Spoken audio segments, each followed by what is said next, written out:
Hello everyone, welcome to the official YouTube channel of Darsh education. आज का हमारा जो सेगमेंट है वो नेशनल रिक्रूटिंग एजेंसी है ना, NRA से संबंधित है। नेशनल रिक्रूटिंग एजेंसी से संबंधित है और आप देख रहे हैं नेशनल रिक्रूटिंग एजेंसी के बारे में आज का सेगमेंट हम लोग इस पर चर्चा करेंगे। भारत सरकार ने जो भारत में कॉम्पिटिटिव एग्जाम्स होते हैं, सामने आपको लोगो भी दिख रहा होगा, ये एक SSC का लोगो यहाँ पर आपको दिख रहा होगा, ये आपको रेलवे का लोगो यहाँ दिखाई दे रहा होगा और यहाँ पर UPSC का दिख रहा होगा, ये IBPS का दिख रहा होगा। तो इनमें से मेनली SSC, रेलवे और आपका IBPS, इन तीनों परीक्षाओं के लिए भारत सरकार ने एक अलग से एक संस्था बनाई है, जिस संस्था का नाम रखा गया है नेशनल रिक्रूटिंग एजेंसी। अब आगामी वर्षों से यही संस्था जो है इन तीनों परीक्षाओं के लिए एग्जाम कंडक्ट करवाएगी। तो इसमें क्या क्या प्रावधान है, इसका स्ट्रक्चर क्या है, कैसे काम करेगी, इस पर अब तक जो जानकारियां उपलब्ध हैं उस जानकारी को हम लोग आज के सेगमेंट में इस पर हम लोग चर्चा करने वाले हैं। इससे पहले कि हम लोग चर्चा को आगे करें, अगर अभी तक आपने चैनल सब्सक्राइब नहीं किया है तो प्लीज चैनल को सब्सक्राइब कर लीजिए। उसके बगल का जो बेल आइकन है उसको दबाना मत भूलिएगा। बेल आइकन दबा देने से लगातार वीडियोस के नोटिफिकेशन आप तक मिलते रहेंगे। आइए आज का सेगमेंट स्टार्ट किया जाए, जिसका टॉपिक है नेशनल रिक्रूटिंग एजेंसी। सबसे पहले आपको दिख रहा होगा कि यूनियन कैबिनेट मिनिस्टर जो है हमारे देश के, उसके अध्यक्ष होते हैं देश के प्रधानमंत्री। तो the union cabinet chaired by the prime minister Narendra Modi approved the proposal to set up the national recruitment agency, marking a paradigm shift in the government recruitment. कहने का मतलब हुआ सरकार एक ड्रास्टिक चेंज करने के मूड में है कि भारत में एग्जामिनेशन का जो पैटर्न है वो बदला जाए, एग्जामिनेशन का पैटर्न जो है वो बदला जाए। और पैटर्न बदलने का क्या है कि अलग अलग संस्थाओं के द्वारा पूरे साल जो अलग अलग वक्त पे एग्जाम लिए जाता है, कई बार एग्जाम में आपका डिले होता है, पोस्टपोन होता है, उन सभी व्यवस्थाओं को बदला जाए और उसको ठीक किया जाए। इसके लिए नेशनल रिक्रूटिंग एजेंसी का प्रावधान जो है वो सरकार लेकर आई है। At present, candidates seeking government jobs have to appear for a separate examination conducted by multiple recruiting agencies for various posts. Candidates have to pay fee to multiple recruiting agencies and also have to travel a long distance for appearing various exams. अलग अलग परीक्षाओं के लिए अलग अलग application form fill up करना पड़ता है, सबके लिए अलग अलग उनकी फी जो है वो फी जमा करनी होती है। और केवल फी ही नहीं, उसके लिए अलग अलग जगहों पर जा करके, मतलब ट्रैवलिंग का खर्च भी उसी में इंक्लूडेड है, वो भी आपको उठाना पड़ता है। सरकार अब इसी चीज को ठीक करने वाली है। सरकार अब क्या करेगी इसके लिए, तो यहाँ देखिए इसमें और जो डाटा है पहले उसको हम लोग देख लेते हैं। और डाटा क्या कहता है, अप्रोक्सीमेटली 1.25 लाख है ना government jobs are advertised every year, for which 2.5 aspirants appear in various examinations. A common eligibility test would enable these candidates to appear once and apply to any or all these recruitment agencies for the higher level of examinations. The NRA मतलब National Recruiting Agency will conduct the common eligibility, आपका exam या test उसको बोल रहे मतलब CET, common eligibility test for recruitment to non gazetted post in government and public sector banks. सरकारी जो bank है उनमें भी और जो प्राइवेट सेक्टर के जो बैंक है उनमें भी जो नॉन गजेटेड पोस्ट है उनके लिए ये संस्था एग्जाम लेगी। This test aim to replace multiple examination conducted by different recruiting agencies from time to time for selection of government jobs advertised here within a single online test. इसके लिए एक ही आपका टेस्ट करवाया जाएगा जो ऑनलाइन होगा और इसी टेस्ट के स्कोर के आधार पर अलग अलग सरकारी संस्थाओं में, डिपार्टमेंट्स में रिक्रूटमेंट की प्रक्रिया की जा सकेगी। आगे बढ़ते हैं। What are the silent features of NRA? है ना, नेशनल रिक्रूटिंग एजेंसी जो है इसके साइलेंट फीचर्स क्या क्या हैं उन पर अब बात करते हैं हम। तो जैसे नंबर 1 पे आपको ये दिखाई दे रहा होगा, नंबर 1 लिखा हुआ है क्या है, the common eligibility test will be held twice a year. साल में कितनी बार होगा? 2 बार होगा। कॉमन एलिजिबिलिटी टेस्ट जो होगा वह साल में आपके 2 बार होगा ये टेस्ट। दूसरा जो है वो है देयर विल बी, आपका नंबर 2 जो है वो कह रहा है कि there will be different CETs, है ना, कॉमन एलिजिबिलिटी जो टेस्ट है फॉर आपका graduate level, for inter level and for आपका मैट्रिक लेवल। मतलब आपका ग्रेजुएशन जो लेवल है उसके लिए अलग एग्जाम होगा, इंटरमीडिएट जो आपका 12th लेवल है वो उसके लिए अलग एग्जाम होगा, और जो मैट्रिक लेवल है उसके लिए अलग एग्जाम होगा। थर्ड जो आपका स्टेटमेंट है वो क्या है, the CET will be conducted in 12 major Indian languages. 12 अलग अलग लैंग्वेजेस में विद्यार्थी परीक्षा में शामिल हो सकेंगे, ये भी एक अच्छी बात है। अभी जो व्यवस्था है उसके अनुसार जनरली हिंदी और इंग्लिश, बस यही 2 भाषाएं हैं जिनमें परीक्षा होती है या ली जाती है। फोर्थ जो पॉइंट है उस पर आ जाते हैं, to begin with CET will cover recruitments made by 3 agencies. कौन कौन? Staff selection commission SSC, railway recruitment board RRB जिसके द्वारा एनटीपीसी का एग्जाम होता है, और आईबीपीएस जिसके द्वारा बैंकिंग के लिए एग्जाम होता है। इन तीनों के लिए अब ये एग्जाम लेगी। 5वां पॉइंट जो इसमें कह रहा है, 5वां पॉइंट ये कह रहा है कि CET will be held in thousand centres across India into a bid remove the currently prevalent urban bias। अभी क्या होता है, शहरी क्षेत्रों में केवल एग्जामिनेशन सेंटर्स होते हैं, इसमें शहरों का प्रभुत्व है और जो ग्रामीण एरियाज हैं उनका प्रतिनिधित्व जो है वो बिल्कुल नहीं है।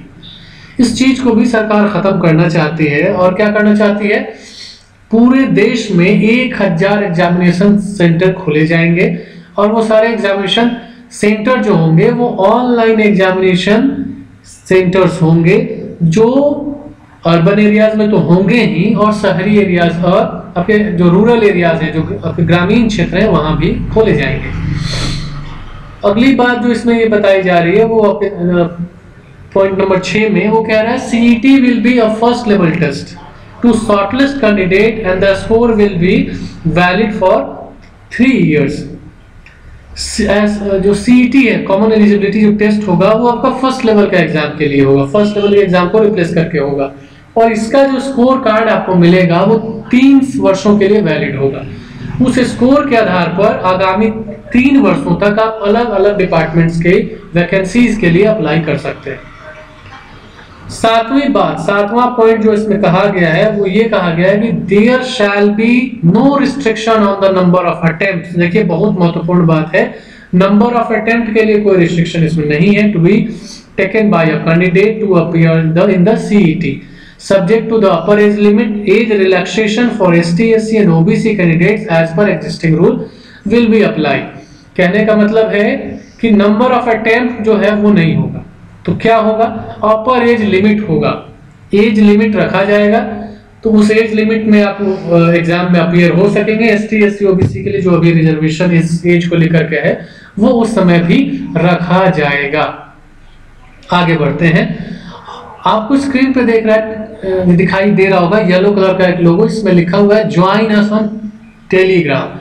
आप दक्ष एजुकेशन के टेलीग्राम चैनल से भी जुड़ सकते हैं, वहां लगातार स्टडी मटेरियल्स हिंदी और इंग्लिश दोनों लैंग्वेजेस में, और साथ ही साथ आगामी वीडियोस के अपडेट आपको मिलते रहेंगे। तो अगर संभव हो सके तो आप हमारे टेलीग्राम चैनल से भी जुड़ जाएं। अब आगे देखते हैं एडवांटेजेस फॉर स्टूडेंट्स। ये एनआरए जो है, नेशनल रिक्रूटिंग एजेंसी, स्टूडेंट का इसमें मेजर क्या एडवांटेज है, क्या उसके लिए आपको बेनिफिट है। नंबर 1 देखते हैं, remove the hassle of appearing in multiple examination. कई सारे एग्जाम अभी देने होते हैं साल भर के अंदर, कभी बैंकिंग का एग्जाम हो रहा है, कभी यूपीएससी हो रहा है, कभी जेपीएससी हो रहा है, कभी एसएससी हो रहा है, कभी रेलवे हो रहा है। इन सभी एग्जाम्स को देने की जो आपकी झंझट है, जो प्रक्रिया है, इससे आपको मुक्ति मिल जाएगी। साल भर में एक एग्जाम आप दीजिए, उसका स्कोर कितने साल तक? 3 साल तक वैलिड रहेगा। अच्छा, दूसरी विशेषता क्या है? सिंगल एग्जामिनेशन फी। चूंकि अलग अलग एग्जाम्स होते हैं तो एग्जामिनेशन फी है वो भी अलग अलग एग्जाम्स के लिए हम लोग को देनी पड़ती है। तो अलग अलग एग्जामिनेशन जो फी हम देते हैं उससे हमें मुक्ति मिल जाएगी, जिससे फाइनेंशियल बर्डन जो है वो थोड़ा कम हो जाएगा। थर्ड पॉइंट पर आते हैं, since exams will be held in every district, जैसा कि सरकार ने कहा है कि हर डिस्ट्रिक्ट में ऐसा कोशिश किया जाएगा कि एग्जामिनेशन का सेंटर हो, रूरल एरियाज है वहां भी हो, अर्बन एरियाज है वहां भी हो। इससे क्या होगा कि एग्जाम मतलब देने के लिए आने जाने में जो ट्रांसपोर्टेशन का खर्च है वो भी बचेगा स्टूडेंट्स का। और आगे आते हैं, इससे एक फायदा और है, विमेन कैंडिडेट्स जो हैं, जो मतलब अगर एग्जामिनेशन सेंटर कहीं दूर हो तो जाने से हिचकती हैं, उनके लिए भी एक ये अच्छी बात है कि उनके डिस्ट्रिक्ट में ही उन्हें एग्जाम में अपीयर होना होगा। अगली बात जो है, अगला एडवांटेज जो है वो देख लेते हैं, applicants are required to register on a single registration portal. ये भी महत्वपूर्ण बात है। अभी क्या होता है कि एग्जामिनेशन फॉर्म फिलअप करने के लिए जो लाइन लगा रहता है साइबर कैफेज में, उससे भी मुक्ति मिल जाएगी। एक ही एप्लीकेशन फॉर्म फिलअप कीजिए और उसी से एक ही एग्जाम दीजिए, ये फायदा है। इसमें पांचवी बात जो है वो क्या है, no need to worry about clashing of examination dates. कई बार क्या हो जाता है कि यार एक कैंडिडेट ने 2 या 3 या 4 अलग अलग एग्जाम के लिए फॉर्म फिलअप किया है और एग्जाम के डेट्स जो है वो क्लैश कर जाते हैं, उससे भी मुक्ति ये मिल जाएगी। एग्जामिनेशन चूंकि एक ही होगा तो उसमें डेट क्लैश करने वाली बात समाप्त हो जाएगी। इंस्टीट्यूशंस को क्या इसका मतलब बेनिफिट है, क्या फायदा है, उसको देख लेते हैं एक बार। Advantages for institutions, number one बात क्या है, remove the hassle of conducting primary screening test for the candidates. होता क्या है कि हर एग्जाम को देने के लिए काफी ज्यादा संख्या में स्टूडेंट्स अपीयर होते हैं, जो आपका प्रिलिमिनरी एग्जाम होता है उसके लिए। तो इंस्टीट्यूशंस को उसको कंडक्ट करवाने में ज्यादा तकलीफ, ज्यादा कष्ट उठाना पड़ता है, ज्यादा अरेंजमेंट्स करने होते हैं। इंस्टीट्यूशंस को इससे जो है मुक्ति मिल जाएगी।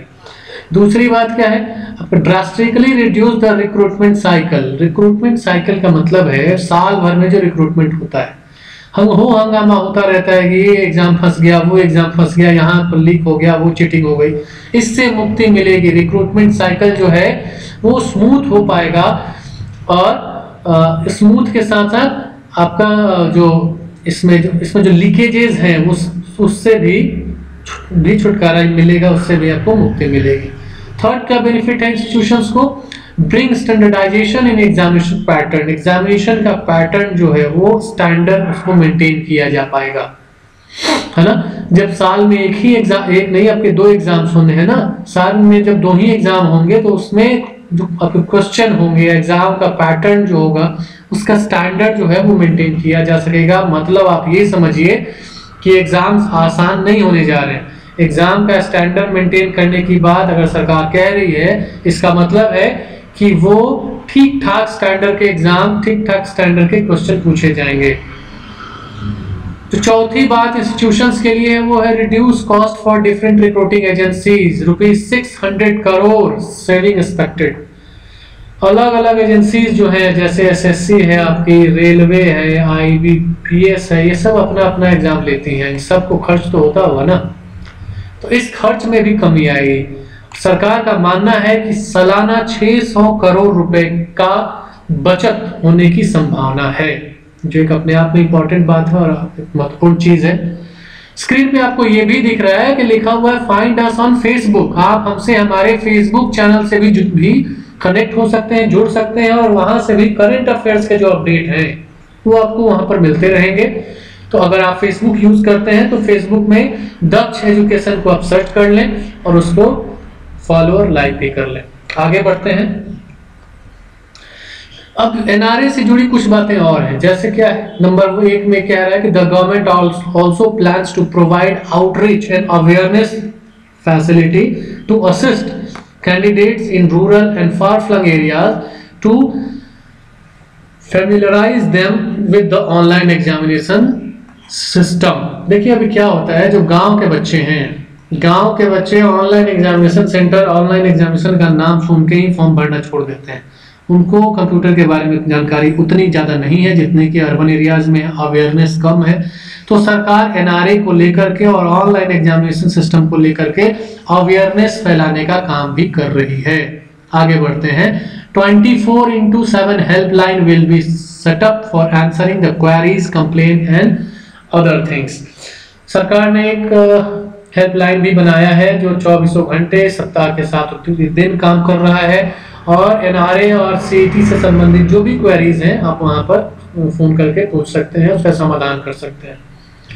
National recruiting agency will be a society registered under the society registration act. It will be headed by a chairman of the rank of secretary to the government of India. मतलब एक IAS, senior IAS officer के रैंक का कोई अधिकारी इस संस्था को लीड करेगा। तो हम ये अपेक्षा कर सकते हैं कि संस्था का कार्य जो होगा वो साफ सुथरा होगा। अगली बात क्या है, it will have representatives of ministry of railway, ministry of finance, department of financial services etcetera. मतलब इस संस्था में जो रिप्रेजेंटेटिव्स होंगे वो आपके रेलवे मंत्रालय के होंगे, वित्त मंत्रालय के भी रिप्रेजेंटेटिव्स होंगे, एसएससी, आरआरबी और आईपीएस के रिप्रेजेंटेटिव्स को भी इस संस्था में जगह जो है वो मिलेगी। अगली बात क्या है, the government has sanctioned a sum of rupees 1517.57 crore for the national recruiting agency. सरकार ने एनआरए के इम्प्लीमेंटेशन और सीईटी के इम्प्लीमेंटेशन के लिए 1517.57 करोड़ रुपया को सैंक्शन किया है बजट में, और the expenditure will be undertaken over a period of 3 years, 3 साल में इसे खर्च करना है।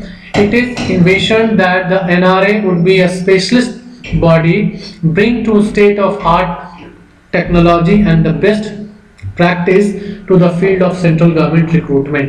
सरकार का यह भी मानना है कि एनआरए जो एजेंसी है ये अपने आप में एक विशिष्ट एजेंसी है और अपने आप में केंद्रीय जो सेवाएं हैं उनमें चयन के लिए मील का पत्थर साबित होगी। आगे बढ़ते हैं। तो ये जो हमने जानकारी आपसे शेयर की ये एनआरए से संबंधित थी। एनआरए का मतलब मैंने बता दिया आप लोगों को, नेशनल रिक्रूटिंग एजेंसी, जो आगामी वर्षों से सीईटी नाम का ही एग्जाम लेगी जो वर्ष में 2 बार होगा, मतलब 6 माह में 1 बार। सीईटी का मतलब ही मैंने बता दिया, कॉमन एलिजिबिलिटी टेस्ट होगा जो बेसिकली 3 अलग अलग एग्जाम्स को के लिए होगा। और एग्जाम्स कौन कौन होंगे? एग्जाम्स होंगे आपके रेलवे के, आपके बैंकिंग के और आपके एसएससी के एग्जाम्स ये लेगी। ये जानकारी आपको कैसी लगी आप कमेंट करके जरूर बताएं। अगर आपको ये सेगमेंट अच्छा लगा तो हमारे चैनल को लाइक, सब्सक्राइब और शेयर करना ना भूलें। आप देख रहे थे दक्ष एजुकेशन। अंत तक हमसे कनेक्ट रहने के लिए आपका थैंक यू वेरी मच। आप हमसे ऐसे ही अपना कनेक्ट जो है वो बनाए रखें। मिलते हैं अगले वीडियो में अगले किसी टॉपिक के साथ, तब तक के लिए थैंक यू वेरी मच।